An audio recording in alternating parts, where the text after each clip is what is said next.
मैं हूं दिल इम्तियाज और आप देख रहे हैं तख्ती ऑनलाइन। साइंसदानों का यह ख्याल है कि कायनात में हर चीज रिलेटिव मोशन में है और उसके साथ साथ वो चेंज हो रही है। यहाँ पर मैं आपको क्वांटम फील्ड्स दिखा रहा हूँ जिसकी ये सिमुलेशन कंप्यूटर्स के जरिए बनाई गई। पर यह जानकर आपको हैरानी होगी कि वैक्यूम क्वांटम फील्ड्स भी चेंज होती हैं। सिर्फ क्वांटम फील्ड्स ही नहीं चेंज होती, इनसे बनने वाले स्ट्रिंग्स जो कि हमें स्ट्रिंग थ्योरी बताती है वो भी मोशन में है और वो भी हमें चेंज दिखाते हैं। इन स्ट्रिंग से मिलकर बनते हैं क्वार्क्स। यहाँ पर मैंने आपको दिखाया है जिनसे न्यूट्रॉन प्रोटॉन्स बनते हैं जो कि मूव कर रहे होते हैं, अपनी पोजीशन चेंज कर रहे होते हैं। एटम में इलेक्ट्रॉन्स होते हैं, न्यूक्लियस होते हैं और इलेक्ट्रॉन्स न्यूक्लियस के गिर्द हमें मिलते हैं। इनकी पोजीशन भी चेंज हो रही होती है। चेंज सिर्फ हमें क्वांटम मैकेनिक्स के लेवल पर ही नहीं मिलती, बल्कि अगर हम क्लासिकल मैकेनिक्स में आए तो वहां पर भी हमें चेंज नजर आती है। जब हम एक जगह से दूसरी जगह मूव करते हैं, जब हमारी गाड़ियां चलती हैं, जब रॉकेट मूव करते हैं, इवन अगर आप फ्लिप बुक के पेपर्स को तेजी से मूव करें तो आपको ऐसे लगेगा कि ये हमारी दुनिया की सिमुलेशन है, जबकि हर पेज दूसरे पेज से थोड़ा सा डिफरेंट होता है। अगर आप जमीन की तरफ देखें, जमीन अपने मदार में घूम रही है और अपने गिर्द भी घूम रही है, उसके गिर्द चांद घूम रहा है और जमीन सूरज के गिर्द घूम रही है। तो हर जगह पर चीजें चेंज हो रही हैं, उनकी पोजीशंस चेंज हो रही हैं और वो मुख्तलिफ वक्त में मुख्तलिफ जगह पर पाई जाती हैं। गैलेक्सीज मूव कर रही हैं। इसी तरीके से हम ये समझते हैं कि हमारी यूनिवर्स एक्सपैंड कर रही है, तो अगर वो एक्सपैंड कर रही है तो वहां पर भी हमें चेंज नजर आ रही है। हमें हर जगह पर अपनी कायनात में चेंज नजर आ रही है। ये एक ऐसा फिनोमिना है जो हर जगह पर मिलेगा। पर फिर चेंज को मेजर कैसे किया जा सकता है? क्या चेंज की कोई मेजरमेंट है? इस चीज ने काफी अरसे तक साइंसदानों को बहुत मुश्किल में डाले रखा। आज मैं आपको चेंज की मेजरमेंट के बारे में बताने जा रहा हूं, जिसको हम डेरिवेटिव्स कहते हैं, डिफरेंशिएशन कहते हैं। इसके बारे में मैं आपको बेसिक कॉन्सेप्ट दूंगा कि ये हम यूज क्यों करते हैं। चले हम बिग बैंग के पास चलते हैं, जब बहुत बड़ा धमाका हुआ और उससे हमारी यूनिवर्स मार्ज़े वजूद में आई। तो आप यहां पर देखें, बिग बैंग आज से 13.8 बिलियन ईयर्स पहले हुआ। हम यहां पर मौजूद हैं, यह आज का वक्त है और यहां पर अगर हम पीछे जाएं तो हम टाइम में वापस जा रहे हैं, जबकि बिग बैंग हुआ यहां पर टाइम शुरू हुआ था। तो आप देख सकते हैं कि टाइम इस तरीके से बढ़ रहा है और टाइम के साथ चीजें चेंज हो रही हैं। पहले इन्फ्लेशन हुई, उसके बाद फिर इन्फ्लेशन खत्म हुई, फिर प्रोटॉन्स आए, फिर कुछ अरसे बाद न्यूक्लियर फ्यूजन हुआ और उसके बाद फिर स्टार्स, गैलेक्सीज और सारे प्लैनेट्स मिले। तो आपको यहां पर यह नजर आ रहा है कि वक्त के साथ साथ चेंज बढ़ती जा रही है और उसके साथ साथ आप ये भी देख सकते हैं कि चीजें स्पेस में भी चेंज हो रही हैं। अगर आप एक वक्त का स्लाइस ले लें, मसलन मैं यहां पर मौजूद हूं, ये एक वक्त का स्लाइस लें तो यहां पर जमीन जो है, जो यहां पर आपको नजर नहीं आ रही, पर उसकी पोजीशन मुख्तलिफ होगी। जैसे ही मैं इससे अगले वक्त में जाऊंगा, मसलन हम कहते हैं हम 3 मिनट के बाद देखें तो जमीन की पोजीशन थोड़ी सी चेंज हो गई होगी सूरज के गिर्द। तो दो किस्म की हमें चेंजेस यहां पर नजर आ रही है। एक चेंज टाइम में नजर आ रही है, with respect to time change हो रही है चीजें, और दूसरी चीज विद रिस्पेक्ट टू स्पेस चीजें चेंज हो रही हैं। तो दो क्वांटिटीज के लिहाज से चीजें चेंज कर रही हैं, एक टाइम है और दूसरा स्पेस है। इसकी एग्जांपल हम ये भी ले सकते हैं कि मसलन एक जगह पर आप देखना चाहते हैं कि वहां से कितनी ट्रैफिक गुजरती है 10 बजे से 8 बजे के बीच में। आप इसको प्लॉट कर लेते हैं, आप जाकर देखते हैं कि कितने गाड़ियां वहां पर गुजरती हैं और आप टाइम के अगेंस्ट अपना प्लॉट बना लेते हैं। अगले दिन आप जाते हैं तो आपको थोड़े से डिफरेंट नजर आता है कि गाड़ियां ज्यादा गुजरी या कम गुजरी। अब आप देखना चाहते हैं कि चेंज कैसे मेजर की जा सकती है कि गाड़ियां किस दिन ज्यादा गुजरी और किस दिन कम गुजरी। पर सबसे पहली बात तो यह है कि यहां पर आपने चेंज मेजर की है विद रिस्पेक्ट टू टाइम। 10 बजे कितनी गाड़ियां गुजरी, 11 बजे, 12 बजे, फिर 1 बजे, फिर 2 बजे, फिर 3 बजे और इस तरीके से करते करते शाम के 8 बजे। तो आपने पूरे दिन के लिहाज से गाड़ियों की ट्रैफिक मॉनिटर की। तो ये विद रिस्पेक्ट टू टाइम आपने ग्राफ को प्लॉट किया और आप यहां पर देखना चाहते हैं कि विद रिस्पेक्ट टू टाइम क्या चेंज आती है। इसी तरीके से सपोज हम एक रैली, कार रैली की तरफ जाते हैं जो कि यूनाइटेड किंगडम से शुरू होती है और मंगोलिया में खत्म होती है। आप किसी भी वक्त अगर किसी गाड़ी का डिस्टेंस मेजर करना चाहते हैं, उसकी लोकेशन मेजर करना चाहते हैं, तो आपको change with respect to space या change with respect position measure करना पड़ेगा। तो यहां पर टाइम के लिहाज से आप चेंज मेजर नहीं कर रहे, गाड़ी यहां से चलना शुरू हुई और यहां पर पहुंच गई, तो आप ये देखना चाहते हैं कि ये कितने फासले पर है, इसकी इस वक्त पोजीशन क्या है। तो आप स्पेस में मेजरमेंट लेना चाहते हैं, आप उसकी पोजीशन मेजर करना चाहते हैं। तो दो किस्म की चेंजेस हम यहां पर देख रहे हैं। हमें यह भी पता है कि स्पेस के फर्दर 3 डायमेंशंस होती हैं, एक्स डायरेक्शन में होती है, वाई डायरेक्शन में होती है और जी डायरेक्शन होती है। तो हम 3 डिफरेंट डायरेक्शन में उसका रेट ऑफ चेंज मेजर कर सकते हैं। जब हम स्पेस की बात करते हैं तो हम उन तीनों को इकट्ठा करके एक बना लेते हैं सिंप्लिसिटी के लिए, पर आप 3 डायमेंशन में ये चीजें मेजर कर सकते हैं, रेट ऑफ चेंज, और उसके साथ साथ आप टाइम में भी रेट ऑफ चेंज मेजर कर सकते हैं। तो 4 ऐसे क्वांटिटीज आपको मिल गई हैं जिसके रिस्पेक्ट से हम किसी चीज में भी चेंज देख सकते हैं। अब चेंज मेजर कैसे करनी है? चेंज हमेशा 2 पॉइंट्स के दरमियान मेजर की जा सकती है, मसलन ए और बी, और इसके बीच में ये साहब ट्रेवल कर रहे हैं। और इसका सिंपल तरीका ये है कि आपके पास यहां पर एक ट्राइंगल नजर आ रहा है और यहां पर आपको नजर आ रहा है कि ये लेंथ हम इसे रन कहते हैं और ये जो लेंथ है इसको राइज कहते हैं। तो यहां पर जो चेंज होगी वो राइज डिवाइडेड बाय रन होगा। इसको मैं स्लोप भी कह सकता हूं, इसको मैं रेट ऑफ चेंज भी कह सकता हूं। यहां पर मेरे पास गाड़ी है जो कि यहां से अपने सफर का आगाज शुरू करती है और वो 2 मील सफर तय करती है 5 सेकंड में, 10 सेकंड में 4 मील और 15 सेकंड में 6 मील। तो मैं उसको प्लॉट करता हूं, उसके इस ट्रेवल को मैं प्लॉट करता हूं और मेरे पास यहां पर एक्स एक्सिस पर है टाइम। तो टाइम के लिहाज से मैं उसमें चेंज देखूंगा और यहां पर मेरे पास है कि उसने कितने मील ट्रेवल किए। तो 5 सेकंड में उसने 2 मील ट्रेवल किए, तो मैं यहां पे डॉट लगा दूंगा। 10 सेकंड में उसने 4 मील और 15 सेकंड में उसने किए 6 मील। तो मैं इनको ड्रॉ कर दूंगा तो मुझे यहां से पता चल जाएगा कि उसमें रेट ऑफ चेंज कितना आ रहा है। तो आप यहां पर उसका ग्राफ देख सकते हैं, ये उसकी स्पीड का ग्राफ है। और अगर मैं इसमें रेट ऑफ चेंज देखना चाहता हूं तो मुझे ये देखना है कि इस लाइन का स्लोप कितना है। अगर इस लाइन का स्लोप मैं मेजर कर लूंगा तो वही इसका रेट ऑफ चेंज होगा जो मैंने आपको पिछली स्लाइड में दिखाया था। तो मैं इसका स्लोप कैसे मेजर कर सकता हूं? आप कोई भी 2 पॉइंट लें और उसका रन और राइज कैलकुलेट कर लें। तो जब आप रन और राइज कैलकुलेट करेंगे तो आप बड़े इजीली उसका स्लोप निकाल सकते हैं, क्योंकि राइज डिवाइडेड बाय रन आपको स्लोप बता देता है। तो आप यहां से इसका स्लोप इजीली निकाल सकते हैं। तो आपको पता चलेगा कि इसमें रेट ऑफ चेंज कितना है, वो इसका स्लोप है। क्योंकि ये एक स्ट्रेट लाइन है तो आप कहीं पर भी इसकी स्लोप कैलकुलेट करेंगे तो वो एक जैसी आएगी। इसकी चेंज यूनिफॉर्म है, एक स्ट्रेट लाइन है, तो आपको हर जगह पर एक जैसी ही स्लोप मिलेगी। यहां पर मैं आपको यह भी बताता चलूं कि जो स्लोप हमारे पास फर्स्ट और थर्ड क्वाड्रेंट में होती है उसको हम पॉजिटिव स्लोप कहते हैं, और जो स्लोप हमें सेकेंड एंड फोर्थ क्वाड्रेंट में मिलती है वो स्लोप नेगेटिव होती है, उसके साथ नेगेटिव का साइन लगता है।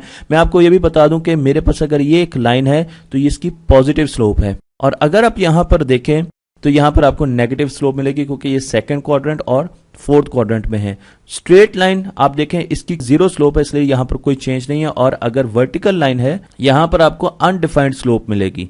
इसी तरीके से हम यहां पर मुख्तलिफ लाइंस को देखते हैं। जो लाइन बिल्कुल एक्स एक्सिस के पैरेलल है इसकी 0 स्लोप है, m = 0, m स्लोप को बता रहा है। इसी तरीके से येलो लाइन है, इसकी स्लोप थोड़ी सी ज्यादा है। रेड लाइन जो है इसकी स्लोप और ज्यादा है, नीली लाइन की स्लोप और ज्यादा है, और ब्लैक लाइन की स्लोप और ज्यादा है। तो जैसे जैसे स्लोप बढ़ती जाएगी वैसे वैसे रेट ऑफ चेंज बढ़ता जाएगा। अगर मेरे पास 5 गाड़ियां हैं तो सबसे ज्यादा रेट ऑफ चेंज जो है वो ब्लैक गाड़ी का हम ऑब्जर्व करेंगे। अमूमन हमारे पास ग्राफ स्ट्रेट लाइंस में नहीं होती क्योंकि गाड़ी कभी तेज होती है, कभी स्लो होती है, कभी ट्रैफिक जाम में वो रुक भी जाती है। तो हमारे पास ग्राफ इस किस्म के आते हैं। अब इस किस्म के ग्राफ जिसमें मुख्तलिफ स्लोप्स आ रही हैं, यहां पर आप देख रहे हैं एक स्लोप है, फिर दूसरी स्लोप है, फिर स्लोप चेंज हो रही है, फिर स्लोप चेंज हो रही है। तो इसकी स्लोप कैसे निकाल सकते हैं? एक सिंपल तरीका तो यह है कि हम एक लाइन एंड से शुरू करें और स्टार्ट में मिला दें और उसकी स्लोप कैलकुलेट करके कहें कि रफली इस पूरे ग्राफ की ये स्लोप है। इसमें बहुत ज्यादा एरर होगा, आपको नजर आ रहा है कि कई जगह पर स्लोप के साथ हम मैच नहीं कर रहे। चले हम इस तरीके से करते हैं कि एक के बजाय 2 लाइंस ले लेते हैं। अब हम कुछ बेहतर हो गए, हमारी लाइंस की जो स्लोप है वो इस कर्व की स्लोप के करीब हैं, पर अभी भी कई जगह पर बहुत ज्यादा एरर पाया जाता है। हम और ज्यादा लाइंस ले लेते हैं, हम 4 लाइंस ले लेते हैं, तो आप देखें मजीद बेहतर तरीके से हम स्लोप मेजर कर सकते हैं, पर अभी भी एरर है। तो हम क्या करें? हम इस ग्राफ को छोटी छोटी स्ट्रेट लाइन से मॉडल कर सकते हैं, एस्टिमेट कर सकते हैं। मसलन एक छोटी स्ट्रेट लाइन ये है, उसके बाद मेरे पास ये लाइन आ गई, तो इस लाइन का स्लोप है और इस लाइन का स्लोप 0 है। फिर इसी तरीके से ये एक लाइन है, इसका स्लोप हम देख सकते हैं क्या है, इसका स्लोप देख सकते हैं, इसका स्लोप देख सकते हैं, इसका स्लोप और इसका तो बहुत ही ज्यादा स्लोप है। तो इस तरीके से हम छोटी छोटी लाइंस के जरिए उनके स्लोप को कैलकुलेट करके हम इस पूरे कर्व का स्लोप या रेट ऑफ चेंज एस्टिमेट कर सकते हैं। और यही काम मैंने यहां पर आपको करके दिखाया है। नीले रंग में आपको डेरिवेटिव नजर आ रहा है, ये डेरिवेटिव है, ये स्लोप बता रहा है। मसलन इसकी स्लोप सपोज हम कहते हैं 1 है, अगर मैं इसकी स्लोप कैलकुलेट करूं, ये 45 के एंगल पे जा रही है तो ये स्लोप 1 है, तो मैंने यहां पर 1 पर एक लाइन लगा दी। उसके बाद हमारे पास अगर आप रेड कलर का कर्व देखें तो इसकी स्लोप 0 है, तो फौरन डेरिवेटिव जो है वो 0 हो गया। फिर इसकी स्लोप 1 आ गई तो डेरिवेटिव फौरन 1 हो गया। अब नेगेटिव स्लोप आ गई, देखें ये जो है नेगेटिव स्लोप है, तो हम नेगेटिव साइड पर चले गए और जितनी भी स्लोप थी हमने वो प्लॉट कर दी। उसके बाद फिर हमारे पास स्लोप जो है वो 1 के करीब आई, तो हम यहां से अब यहां से 1 कैलकुलेट होगा, यहां से हम यहां पर आ गए। उसके बाद हमारे पास स्लोप थोड़ी सी कम हुई तो हम यहां से आप देखें फिर नीचे आ गए, स्लोप कम हो गई। इसी तरीके से यहां पर स्लोप 0 हो गई तो हम बिल्कुल ही नीचे आ गए, स्लोप 0 हो गई। और फिर यहां पर स्लोप बहुत तेजी से बढ़ी तो यहां पर रेट ऑफ चेंज बहुत ज्यादा आया, तो फौरन हमारा डेरिवेटिव जो है उसकी वैल्यू भी बढ़ गई। तो इस तरीके से डेरिवेटिव एक कर्व को तोड़ के छोटी छोटी हिस्सों में तोड़ के उनकी स्लोप को कैलकुलेट करता है। मसलन मेरे पास एक कर्व है, आप इस कर्व की स्लोप देखना चाह रहे हैं, तो अगर मैं 2 पॉइंट्स बहुत दूर दूर लूंगा, यहां पर एक पॉइंट ले लिया और यहां पर दूसरा पॉइंट ले लिया और इसके दरमियान एक स्ट्रेट लाइन लगा दी, इस पॉइंट को हम कहते हैं x और इसको हम कहते हैं x प्लस डेल्टा x, क्योंकि ये x से थोड़ा सा दूर है। इसी तरीके से इस पॉइंट को हम कहेंगे कि ये fx है, ये वाला पॉइंट, और ये जो पॉइंट है ये fx प्लस डेल्टा x है, तो ये उसका फंक्शन है। अब यहां पर अगर मैं स्लोप निकालूंगा तो उस स्लोप का फॉर्मूला आपको पता है कि मैंने आपको बताया था कि राइज ओवर रन होता है, तो F X plus delta X minus F X over delta X आ जाएगा। पर इसके साथ हम एक कंडीशन लगाते हैं और वह कंडीशन ये है कि ये जो 2 पॉइंट है ना, ये बहुत करीब होने चाहिए एक दूसरे के, अदरवाइज स्लोप की जो एस्टिमेशन है यानी जो डेरिवेटिव हम ले रहे हैं वो इतना अच्छा एस्टिमेट नहीं करेगा इस स्लोप को। तो अगर डेल्टा एक्स 0 होगा तो इसका मतलब ये पॉइंट बिल्कुल इसके पास आ जाएगा और ये पॉइंट जो है ये बिल्कुल कर्व में इसके पास आ जाएगा, तो एक अच्छा एस्टिमेट मिलेगा। अदरवाइज जितनी बड़ी हम ये लाइन लेंगे या जितने दूर ये पॉइंट लेके स्लोप को एस्टिमेट करने की कोशिश करेंगे उतना ज्यादा एरर आएगा। मतलब मैं क्या कह रहा हूं, मैं ये कह रहा हूं कि आप बजाय एक बड़ी लाइन लेने के आप छोटी छोटी लाइंस ले लें, उसको छोटी छोटी लाइंस में तोड़ें और उन लाइंस का स्लोप जो है उसको कैलकुलेट कर लें। यही चीज हमें limit delta X approaches to 0 बता रही है। तो आप एक बेहतर एस्टिमेट लगा सकते हैं रेट ऑफ चेंज का या उसके डेरिवेटिव का, जिसको हम एफ डैश एक्स कहते हैं। इसी तरीके से हम जितने भी कम्प्लेक्स हमारे पास कर्व होते हैं उनको छोटी छोटी लाइंस में तोड़ते हैं और उन लाइंस की इंडिविजुअल स्लोप कैलकुलेट कर लेते हैं और उसे हमें उस कर्व का रेट ऑफ चेंज मालूम हो जाता है। मेरे पास यहां पर वही चीज आपको दोबारा दिखाने को है, ए और बी के दरमियान हमने स्लोप कैलकुलेट करनी है। इसका बेहतरीन तरीका यह है कि हम इसको छोटे छोटे लाइंस में डालें और छोटी छोटी लाइंस में जब हम इसको तकसीम कर देंगे तो उस लाइन की अलग अलग स्लोप निकालकर हम इसकी एक एस्टिमेशन दे सकते हैं। आपको यहां पर इस विजुअलाइजेशन से पता चलेगा कि जब ये दोनों पॉइंट बहुत ज्यादा करीब आ जाएंगे, ये जो लाइन है जो इनको मिला रही है ये एक टेंजेंट बन जाएगी इस पॉइंट के। Delta X approaches to 0, limit delta X approaches to 0। तो इस वक्त ये एक टेंजेंट लाइन है और अब जैसे जैसे ये पॉइंट इस कर्व को फॉलो करेगा, ये टेंजेंट लाइन उसके साथ साथ उसको कर्व को फॉलो करती रहेगी और इस टेंजेंट लाइन के स्लोप से हमें पता लगता रहेगा कि रेट ऑफ चेंज कितना ज्यादा है। मसलन अगर आप इस लाइन को देखें, अब हमने लाइन को बहुत छोटा कर दिया है, तो आप देखें कि इसका जो टेंजेंट होगा, इसका जो टेंजेंट लाइन इससे ड्रॉ की जाएगी वो यहां पे कर्व की स्लोप देगी। उसके बाद जब ये पॉइंट यहां पर जाएगा तो अब वही टेंजेंट लाइन देखें, ये कर्व की स्लोप जो है वो 0 दे रही है। अब इस टेंजेंट लाइन की स्लोप जो है वो कुछ पॉजिटिव है, यहां पर इस टेंजेंट लाइन की स्लोप नेगेटिव है, यहां पर फिर इस टेंजेंट की स्लोप जो है वो 0 हो चुकी है और जैसे ये पॉइंट आगे जाता है तो हमें इस टेंजेंट लाइन की स्लोप जो है वो फिर पॉजिटिव मिलती है। तो इस तरीके से एक पॉइंट को हम पूरे कर्व के ऊपर घुमा के और उसके साथ जो अटैच टेंजेंट लाइन है उसको उस पूरे कर्व के जरिए उसकी स्लोप को मेजर करके हम इस कर्व के बारे में अंदाजा लगा सकते हैं कि इसमें कितना रेट ऑफ चेंज है।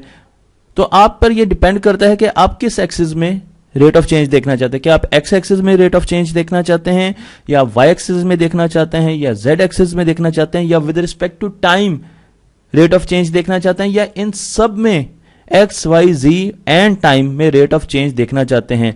जब भी आप ये फॉर्मूला यूज करेंगे तो अब आपको समझ आ जाएगी कि एक पॉइंट है जो इस कर्व के ऊपर जा रहा है और उसके साथ एक टेंजेंट अटैच्ड है, और वो टेंजेंट जैसे जैसे अपनी स्लोप चेंज करेगा हमें इस कर्व के रेट ऑफ चेंज के बारे में इल्म होता जाएगा, और यही काम डेरिवेटिव्स कर रहे होते हैं। तो जब हम डेरिवेटिव्स कैलकुलेट कर रहे होते हैं तो हम एक्चुअली ये फंक्शन कर रहे होते हैं। अब आप देखें यहां पर आपको नजर आ रहा है कि एक टेंजेंट जो है वो जा रहा है, और जहां पर वो पॉजिटिव स्लोप होती है वो ग्रीन होता है, और जहां पे नेगेटिव होती है वो रेड कलर का हो जाता है। ये देखें रेड कलर का पॉजिटिव होगा क्योंकि पॉजिटिव स्लोप आ गई है, अब फिर नेगेटिव होगा, और इसकी स्लोप के नंबर से हमें पता चलेगा कि कितनी ज्यादा चेंज है। अगर स्लोप बहुत ज्यादा हाई है तो चेंज बहुत ज्यादा है, और अगर स्लोप बहुत ज्यादा कम है तो चेंज बहुत कम है।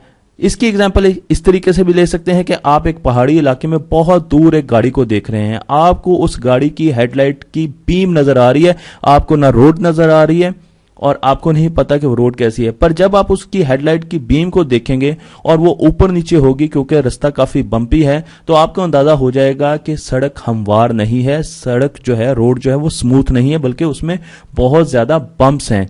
तो उस गाड़ी की बीम लाइट को देखकर बहुत दूर से अंदाजा लगा सकते हैं रेट ऑफ चेंज जो उस रोड में आ रहा है। इसी तरीके से इस बीम ऑफ लाइट को आप उस पॉइंट के टेंजेंट से कंपेयर कर सकते हैं जो पॉइंट आपके कर्व के ऊपर मूव करता है, और उसके टेंजेंट से आपको अंदाजा हो जाता है कि रेट ऑफ चेंज क्या है। तो मुझे उम्मीद है कि अब आपको समझ आ चुकी होगी कि हम डेरिवेटिव्स क्यों लेते हैं, क्योंकि हमने रेट ऑफ चेंज देखना होता है, और रेट ऑफ चेंज की जरूरत क्यों है, क्योंकि दुनिया में हर चीज चेंज हो रही है। अगर आपको ये वीडियो पसंद आई है तो मेरे चैनल को लाइक कीजिए, सब्सक्राइब कीजिए और इसको दूसरों तक पहुंचाइए।